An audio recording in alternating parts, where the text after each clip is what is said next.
పెళ్ళైనా పండగైనా వేడుక ఏదైనా పట్టు చీరల ప్రత్యేక వేదిక వారాహి సిల్క్స్.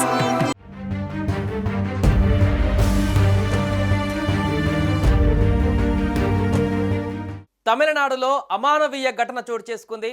ఇప్పటికే వివిధ ప్రాంతాలలో అనేక ఘటనలు బయటపడుతున్నటువంటి సందర్భంలో ఒక దళిత విద్యార్థిని పైన ఒక అమానవీయమైనటువంటి ఘటన బయటపడింది.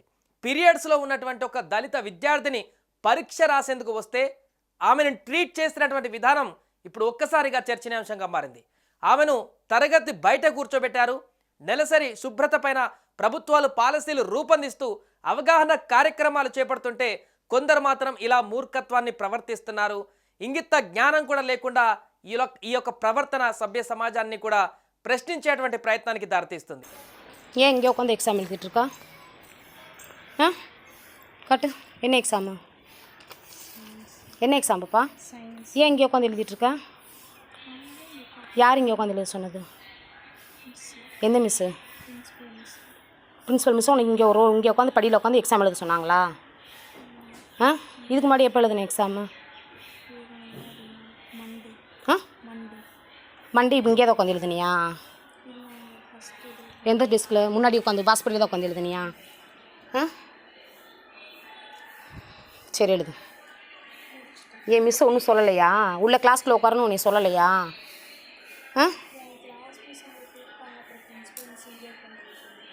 புரியல. கிளாஸ் மிஸ் இங்கே கூப்பிட்டாங்க வர சொல்லி அதுக்கப்புறம் பிரின்சிபல் மிஸ் இங்கேயே உட்காந்து சொல்லிட்டாங்க. பிரின்சிபல் மிஸ் உன்னை இங்கேயே உட்காந்து எழுத சொல்லிட்டாங்களா? ஏஜென்ட் பண்ணால் உள்ளே உட்காந்து ரூமில் உட்காந்து எழுதக்கூடாதாம்மா? వీధిలో ఉட்காந்து எழுதணுமா? இல்லையா?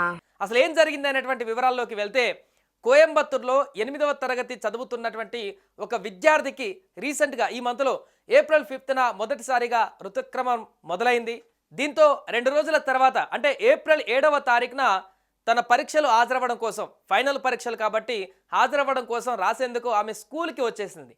కానీ ఆ విద్యార్థిని ఉపాధ్యాయులు లోపలికి అనుమతించలేదు. ఆమెని తరగతి బయటే కూర్చోబెట్టి పరీక్ష రాయించారు. ఆ తర్వాత ఆమె ఇంటికి వెళ్ళాక తన తల్లికి ఈ విషయం అంతా కూడా స్కూల్లో జరిగినంత విషయాన్నంతా కూడా చెప్పేసరికి వారు ఒకసారిగా షాక్ అయ్యారు.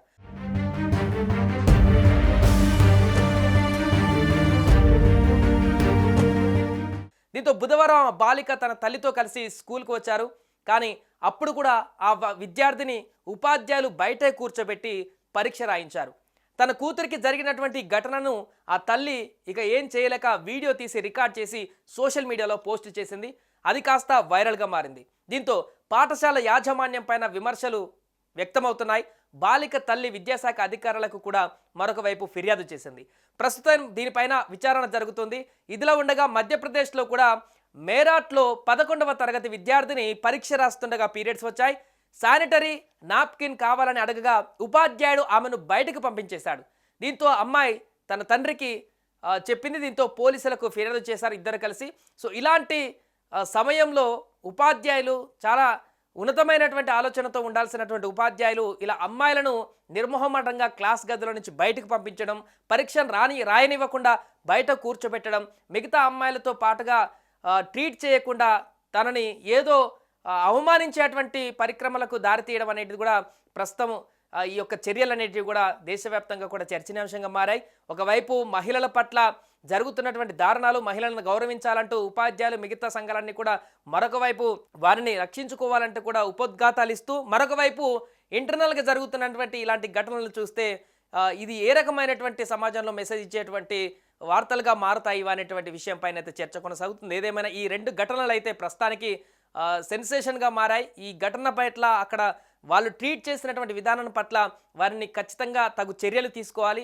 ఇంకా భవిష్యత్తులో ఎవరు కూడా ఇలాంటి ఘటనలు జరిగినప్పుడు వారిని ఒక పెద్ద దిక్కుగా అక్కడ ఉన్నటువంటి వారు చేరదీయాలి తప్ప ఇలా ఆ యువతులను కానీ మిగతా అమ్మాయిలను కానీ ఇలా అవమానించేటువంటి విధంగా బిహేవ్ చేయొద్దంటూ కూడా కామెంట్ చేస్తున్నారు.